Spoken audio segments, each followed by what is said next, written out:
দর্শক শ্রোতা, অবশেষে জনগণের মনের আশা পূরণ হলো। আজকে আপনাদেরকে যে নিউজটি পড়ে শোনাবো আপনারা সত্যি অবাক হয়ে যাবেন। তাই বলছি অবশ্যই পুরো ভিডিওটি না টেনে মনোযোগ সহকারে দেখবেন, তাহলেই সবকিছু বুঝতে পারবেন ইনশাআল্লাহ। তো কথা বাড়াবো না, ভিডিওতে চলে যাব। তার আগে আপনাদের কাছে আমার ছোট্ট একটা অনুরোধ, আপনি যদি আমার চ্যানেলের নতুন দর্শক হয়ে থাকেন তাহলে অবশ্যই চ্যানেলটি সাবস্ক্রাইব করে পাশে থাকা বেল আইকনটি বাজিয়ে দিতে ভুলবেন না। আর যারা আমার এই ভিডিওটি পেজ থেকে দেখছেন তারা অবশ্যই ফলো দিয়ে রাখবেন। এখন আমি আপনাদেরকে পর্যায়ক্রমে তিনটি নিউজ পড়ে শোনাবো।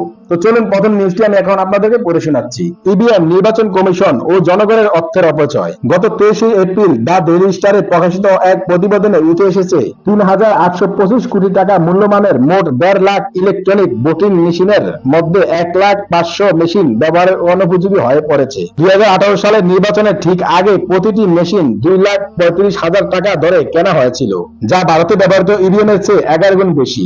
ইভিএম গুলির আয়ুষ্কাল হওয়ার কথা ছিল ১০ বছর। কেনার সময় দেওয়া গ্যারান্টি অনুযায়ী এই যন্ত্রগুলো অন্তত ২০২৮ সাল পর্যন্ত কার্যকর থাকার কথা ছিল।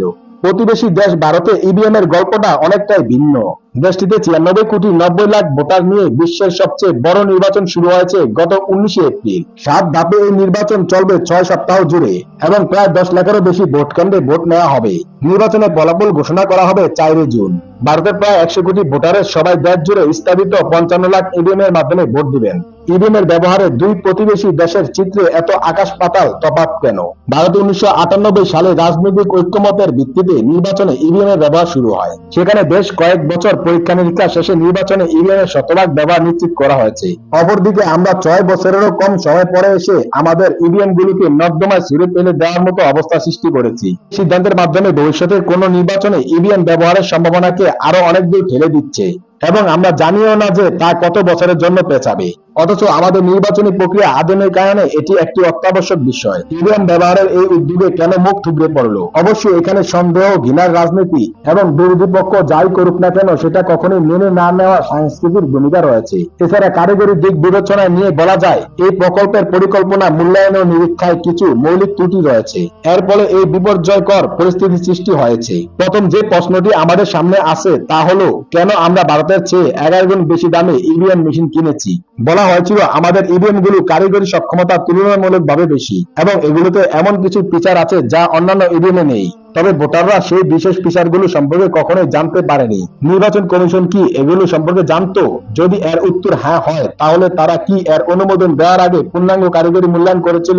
ভারতের ইভিএম এর একটি ফিচার ছিল পেপার ট্রেল। এর মাধ্যমে যখন কোনো ভোটার ভোট দেয় তখন সিরিয়াল নম্বর সহ স্লিপ প্রিন্ট হয়, যেখানে প্রার্থীর নাম ও প্রতীক উল্লেখ থাকে এবং ৭ সেকেন্ডের জন্য তা দেখা যায়। তারপর এটা সিল করা বাক্সে চলে যায়। প্রথমত এটা ভোটারদেরকে নিশ্চয়তা দেয় যে মেশিনে সঠিকভাবে তার ভোটটি গ্রহণ করেছে। দ্বিতীয়ত একটি প্রিন্ট করা রেকর্ড রয়ে যায়, যার মাধ্যমে পরবর্তীতে ফলাফল নিয়ে কোনো প্রশ্ন উঠলে তা যাচাই করা সম্ভব হয়। এই ফিচারটি ইভিএম এর মাধ্যমে ভোট গ্রহণের পুরো প্রক্রিয়া জনগণের আস্থা অর্জনে সহায়তা করে এবং আমাদের দেশে এর অনুপস্থিত পুরোপুরি বিপরীত ফল এনেছে। নির্বাচন কমিশন কেন এই ফিচারের জন্য জোরালো দাবি জানায়নি তা আমাদের বোধগম্য নয়।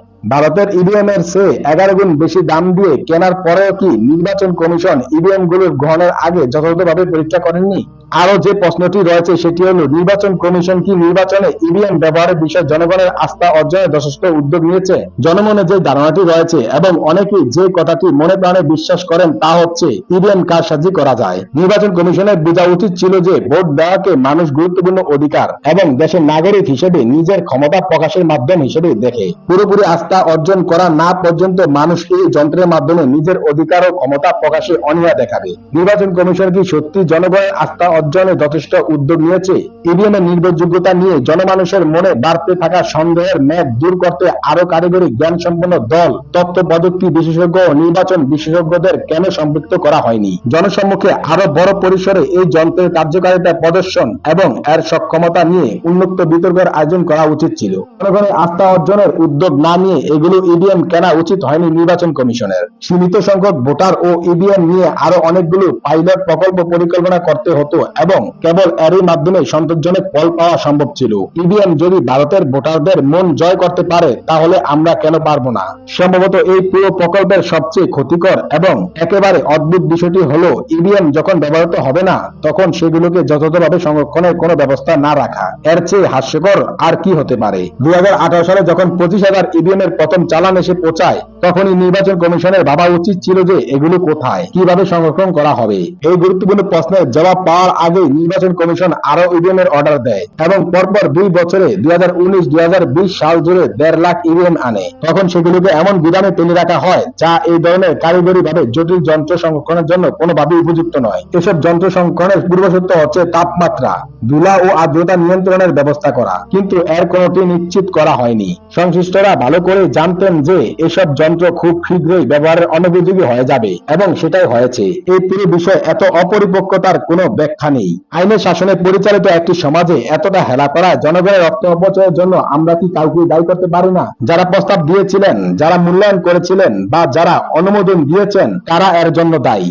এক অর্থে সবাইকে দায়ী করা উচিত, কিন্তু বাস্তবতা হলো দায়ী কেউ না। আমাদের প্রশাসনিক ব্যবস্থাটা এমন ভাবে বানানো হয়েছে যেখানে কোনো ব্যর্থতায় কাউকে দায়ী করা হবে তা স্পষ্ট করা যায় না। এর সঙ্গে যোগ হয়েছে কাউকে কখনো দায়ী না করার চর্চা, যার ফলে কোনো ধরনের জবাবদিহির কথা না ভেবে জনগণের অর্থ খরচ করার সংস্কৃতি তৈরি হয়েছে। প্রতি বছর গণমাধ্যমে জনগণের অর্থ অপচয় নিয়ে হাজার প্রতিবেদন চাপা হয়, কিন্তু তাতে কিছুই হয় না। বাংলাদেশের মহাহিসাব নিরীক্ষক ও নিয়ন্ত্রকের কার্যালয় থেকে প্রতি বছর মানসম্পন্ন ও গবেষণালব্ধ হাজারো প্রতিবেদন প্রকাশ করা হয়, যেখানে উঠে আসে জনগণের অর্থ অপচয়ের অসংখ্য উদাহরণ। কিন্তু এই প্রতিবেদনগুলোর পাইলে কেবল ধুলো জমতে থাকে। কোনো কর্মকর্তাকে কখনো দায়ী করে শাস্তি দেওয়া হয়নি, বিশেষত জ্যেষ্ঠ কর্মকর্তাদের, যার ফলে এমন একটি পরিবেশ সৃষ্টি হয়েছে যা কার্যত দুর্নীতিকে উৎসাহিত করছে। এই চর্চা একই সঙ্গে ধনী ও ক্ষমতাবানদেরকে জবাবদিহির বাইরে রাখার সংস্কৃতিকেও আরো বলিষ্ঠ করছে। কিভাবে ইভিএম বিপর্যয় ঘটলো এবং ভবিষ্যতে যাতে এই ধরনের ঘটনা এড়ানো যায়, এসব বিষয় কি নির্বাচন কমিশনের তদন্ত করা উচিত না? ভারত তাদের প্রায় 100 কোটি ভোটারদের শতভাগ ভোট ইভিএম এর মাধ্যমে নিতে পারলেও আমরা মাত্র 12 কোটি ভোটার নিয়ে সেটা পারছি না। আর ইভিএম পরিত্যাগের ফল হিসেবে আমাদের নির্বাচনে ভোট কারচুপি, রাতে ভোট সহ নানা বিতর্ক তো রয়ে যাবে। ইভিএম নিয়ে এই বিপর্যয়ের ফলে অদূর ভবিষ্যতে অবাধ ও নিরপেক্ষ নির্বাচন আয়োজনে নির্বাচন কমিশনের সক্ষমতা নিয়েও জনগণের মনে সন্দেহ আরো ঘনীভূত হয়েছে। উপজেলা নির্বাচনে কিশোরগঞ্জে ভোটের মাঠে বিএনপি নেতা। আর এই নিউজটি প্রকাশিত হয়েছে bdnews24.com এ।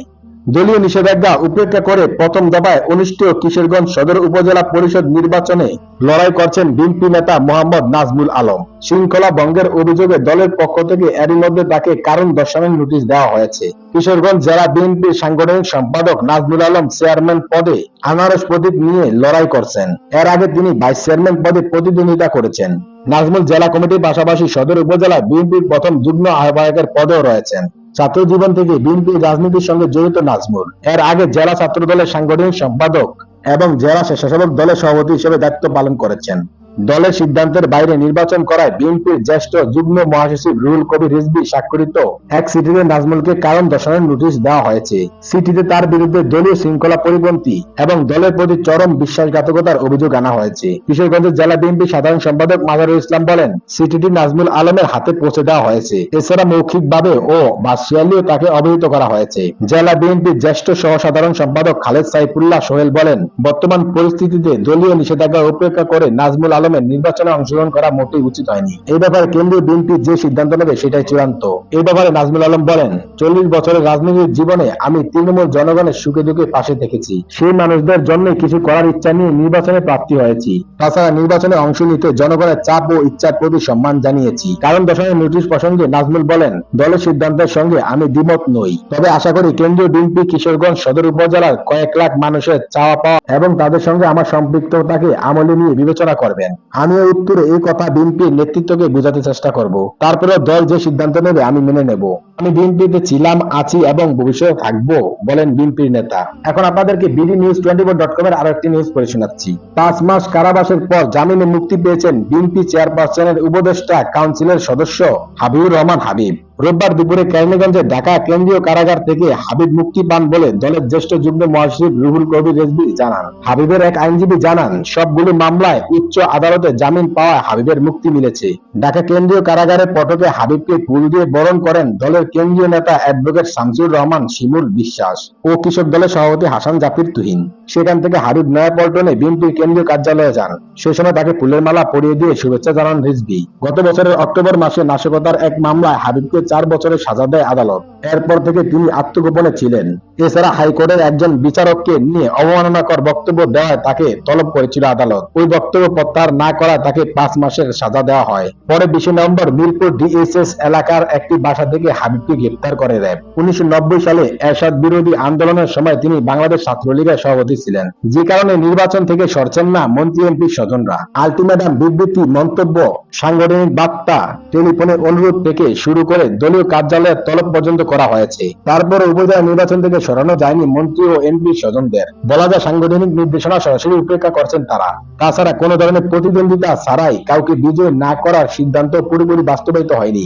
8 মে অনুষ্ঠিত নির্বাচনের প্রথম ধাপে মন্ত্রী ও এমপিদের প্রায় 16 জন নিকটাত্মীয় বা পরিবারের সদস্য উপজেলা চেয়ারম্যান পদে প্রতিদ্বন্দ্বিতা করছেন। তবে আওয়ামী লীগ এখনো আশাবাদী যে 8 মে নির্বাচনে প্রতিদ্বন্দ্বিতা করা এমপিদের আত্মীয় স্বজন ও পরিবারের সদস্যরা নির্বাচন থেকে সরে দাঁড়াবেন এবং স্বতন্ত্র প্রার্থী হিসেবে দাঁড়ানো আওয়ামী লীগ নেতাকে সমর্থন করবেন। এই নির্বাচনে আনুষ্ঠানিকভাবে কোনো প্রার্থী দিচ্ছেন না আওয়ামী লীগ। আওয়ামী লীগের গঠনতন্ত্রের 47-11 ধারায় বলা আছে, জাতীয় ও স্থানীয় সরকারের নির্বাচনে কেউ দলীয় প্রার্থীর বিরুদ্ধে প্রার্থী হলে সরাসরি বহিষ্কার হবেন। এমনকি প্রার্থী না হলেও কেউ দলীয় প্রার্থীর বিরোধিতা করলে তদন্ত সাপেক্ষে বহিষ্কার হবেন। শাস্তিমূলক ব্যবস্থা নেওয়া হতে পারে সেই সম্ভাবনা উপেক্ষা করে ক্ষমতাসীন দলের নেতাদের দলীয় নির্দেশনা না মানার বিষয়টি এবারই প্রথম নয়। এর আগেও স্থানীয় সরকার নির্বাচনের আগে আওয়ামী লীগ একই ধরনের হুঁশিয়ারি দিলেও পরে নির্দেশনা উপেক্ষাকারী নেতাদের সাধারণ ক্ষমা ঘোষণা করতে হয়। এমনকি তৃণমূলকে দলের সিদ্ধান্ত মানতে বাধ্য করতে আওয়ামী লীগ তাদের সনদে বহিষ্কারের বিধানও সংশোধন করেছে। আসন্ন উপজেলা নির্বাচন ঘিরে সৃষ্ট পরিস্থিতি নিয়ে ভাবিয়ে তুলছে কেন্দ্রীয় নেতাদের। সাংগঠনিক নির্দেশনা উপেক্ষার কারণ সন্ধান করছেন আওয়ামী লীগের শীর্ষ নেতারা। মূল কারণ হিসেবে তারা মনে করছেন, অতীতে একাধিকবার বহিষ্কারের কথা জানিয়ে পরে সাধারণ ক্ষমা ঘোষণা করা হয়েছে। বারবার একই পদক্ষেপ নেওয়ায় দলীয় নেতাকর্মীরা বিষয়টি হালকা হিসেবে নিয়েছেন। তাদের ধারণা, দল নির্বাচনের জন্য কৌশলগত অবস্থান ধরে রাখতে বহিষ্কারের হুমকি দেয়, সাংগঠনিক নির্দেশনা জারি করে, পরে ঠিকই সাধারণ ক্ষমা ঘোষণা করে। এই প্রসঙ্গে আওয়ামী লীগের যুগ্ম সাধারণ সম্পাদক বাহাউদ্দিন নাসিম বলেন, দল কৌশলগত কারণে অনেক সময় অনেক ধরনের সিদ্ধান্ত নিয়ে থাকে। এটা সব রাজনৈতিক দলই করে। তার মানে এই নয় যে অতীতের সিদ্ধান্ত এবারও কার্যকর হবে। দলের পক্ষ থেকে যে বার্তা দেওয়া হয়েছে সেটা যারা মানবে না তাদের বিরুদ্ধে সাংগঠনিক ব্যবস্থা নেওয়া হবে। আওয়ামী লীগের একাধিক সূত্র জানিয়েছে, বিভিন্ন সময় দলীয় শৃঙ্খলা পরিপন্থী কাজ এবং কথা বলার কারণে আওয়ামী লীগ থেকে অনেক নেতাই বহিষ্কৃত হয়েছেন। এর মধ্যে কেউ কেউ সাধারণ ক্ষমার আওতায় এসেছেন। উপজেলা এবং পৌরসভা পর্যায়ে বিদ্রোহী প্রার্থী হয়ে যারা নির্বাচনে অংশগ্রহণ করেছিলেন তাদের অনেককেই সাধারণ ক্ষমার আওতায় এনে উপজেলা ও জেলা পর্যায়ে আওয়ামী লীগের পুনরায় সদস্য পদ দেওয়া হয়েছে। তারা জানান, গত 15 বছরের শাসন আমলে সাংগঠনিক শৃঙ্খলা ভঙ্গ, বিদ্রোহী প্রার্থী, দলীয় কোন্দল সৃষ্টির মতো নানা কারণে দলের দায়িত্বশীল বেশ কয়েকজন নেতা, সংসদ সদস্য ও মন্ত্রীকে দল থেকে বহিষ্কার করে ক্ষমতাসীন আওয়ামী লীগ। দেখা যায় বহিষ্কৃত হয়েছিলেন এমন অনেক নেতাকে ফিরিয়ে আনা হয়েছে দলে। এমনকি দলীয় প্রার্থীর বিরুদ্ধে বিদ্রোহী প্রার্থী হিসেবে বিভিন্ন পর্যায়ে নির্বাচনে অংশ নিয়ে বহিষ্কৃতরাও পেয়েছেন সাধারণ ক্ষমা। এছাড়া দল বা সংগঠনের থেকে দলের বিরুদ্ধে নির্বাচন করা, দলের সঙ্গে নানা রকম প্রতারণা ও বিশ্বাসঘাতকতা এবং দলীয় নিয়ম নীতি ভঙ্গ সহ বিভিন্ন অভিযোগে বিভিন্ন সময় দল থেকে আওয়ামী লীগের শতাধিক নেতাদের বহিষ্কার করা হয়েছিল।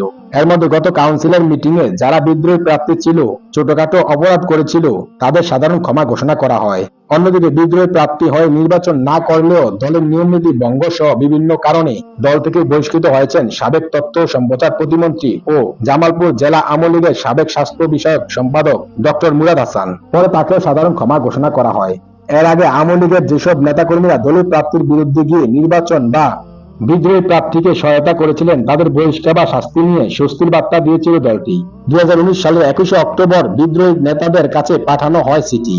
তাতে বলা হয়, ভবিষ্যতে সংগঠনের স্বার্থ পরিপন্থী কার্যক্রম ও সাংগঠনিক শৃঙ্খলা ভঙ্গ না করা সত্ত্বে তাদের ক্ষমা করা হয়েছে। তবে 192 জন সংগঠন বিরোধী কর্মকাণ্ডের কথা স্বীকার করে আওয়ামী লীগের সভাপতি শেখ হাসিনার কাছে ক্ষমা চেয়ে চিঠি দেন। তারা ভবিষ্যতে সংগঠনের গণতন্ত্র, নীতি ও আদর্শ পরিপন্থী কোনো কার্যক্রমে সম্পৃক্ত না হওয়ারও অঙ্গীকার করেন। 192 জনের মধ্যে উপজেলা নির্বাচনে বিদ্রোহীদের মধ্যে 126 জন চেয়ারম্যান পদে নির্বাচিত হয়েছেন।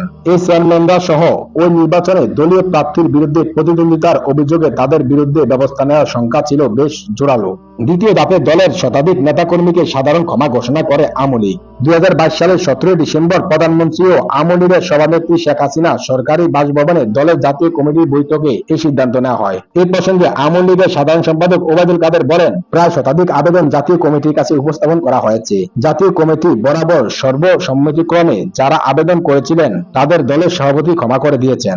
অন্য যারা আছে তারা যদি দলের সাধারণ সম্পাদকের মাধ্যমে সভাপতির কাছে আবেদন করে তাহলে জাতীয় কমিটি আমাদের এই ক্ষমতা দিয়েছে যে মাননীয় প্রধানমন্ত্রী শেখ হাসিনা আবেদন গ্রহণ করে ক্ষমা করে দিতে পারবেন। গঠনতন্ত্র অনুযায়ী বাংলাদেশের আওয়ামী লীগের যে কোনো সদস্যের বিরুদ্ধে কার্যনির্বাহী সংসদ কর্তৃক গৃহীত শাস্তিমূলক ব্যবস্থার বিরুদ্ধে আপিল বিবেচনা ও চূড়ান্ত সিদ্ধান্ত গ্রহণের ক্ষমতা দেওয়া আছে আওয়ামী লীগের জাতীয় কমিটিকে। সেই কমিটির বৈঠকে বিভিন্ন নির্বাচনে নৌকা প্রতীকের বিরুদ্ধে অবস্থান নেওয়া বিদ্রোহীদের ক্ষমা করার সিদ্ধান্ত আসে। আওয়ামী লীগের জাতীয় পরিষদের বৈঠকে দলের বহিষ্কৃতদের সাধারণ ক্ষমা করার সিদ্ধান্তের পরপরই প্রায় কয়েকশো আবেদনের ফাইল জমা পড়ে আওয়ামী লীগের দপ্তরে। দলীয় নেতারা জানান, মূলত একের পর এক সাধারণ ক্ষমা ঘোষণায় দলীয় নির্দেশ অমান্যকারীদের লাগাম টানা সম্ভব হচ্ছে না। সর্বশেষ বুধবার উপজেলা নির্বাচনে মন্ত্রী এমপি স্বজনরা প্রার্থিতা প্রত্যাহার না করলে সময়মতো সাংগঠনিক ব্যবস্থা নেওয়া হবে বলে সতর্ক করেন আওয়ামী লীগের সাধারণ সম্পাদক ওবায়দুল কাদের। ধানমন্ডিতে আওয়ামী লীগ সভাপতির কার্যালয়ে সংবাদ সম্মেলনে এই সতর্কতা দেন তিনি। ওবায়দুল কাদের বলেন, উপজেলা নির্বাচনের প্রথম পর্যায়ে প্রার্থিতা প্রত্যাহার সময় পেরিয়ে গেছে। এদের মধ্যে অনেকেই বলেছেন যে আমরা বিষয়টি আরো আগে জানলে সিদ্ধান্ত নিতে সুবিধা হতো। তারপরেও কেউ কেউ প্রার্থিতা প্রত্যাহার করেছেন, আবার কেউ করেননি। নির্বাচন কমিশনের সময় শেষ হয়ে গেলে প্রার্থিতা প্রত্যাহার করতে পারেন না। এই বিষয়টা চূড়ান্ত হতে নির্বাচন পর্যন্ত অপেক্ষা করতে হবে। এখানে কেউ অমান্য করলে সাংগঠনিক ব্যবস্থা নেওয়ার সুযোগ আছে দলে, সময়মতো সিদ্ধান্ত নেওয়া হবে। তো দর্শক শ্রোতা, আশা করছি আপনারা সবগুলো নিউজ মনোযোগ সহকারে শুনেছেন এবং সেখানে কি বলা হয়েছে তাও বুঝতে পেরেছেন। এই বিষয়ে নিয়ে যদি আপনাদের কোনো মতামত থাকে তাহলে অবশ্যই তা কমেন্ট করে জানাতে পারেন। ভিডিওটি এ পর্যন্ত, দেখা হচ্ছে পরবর্তী ভিডিওতে। সে পর্যন্ত সবাই ভালো থাকবেন, সুস্থ থাকবেন। আল্লাহ হাফেজ।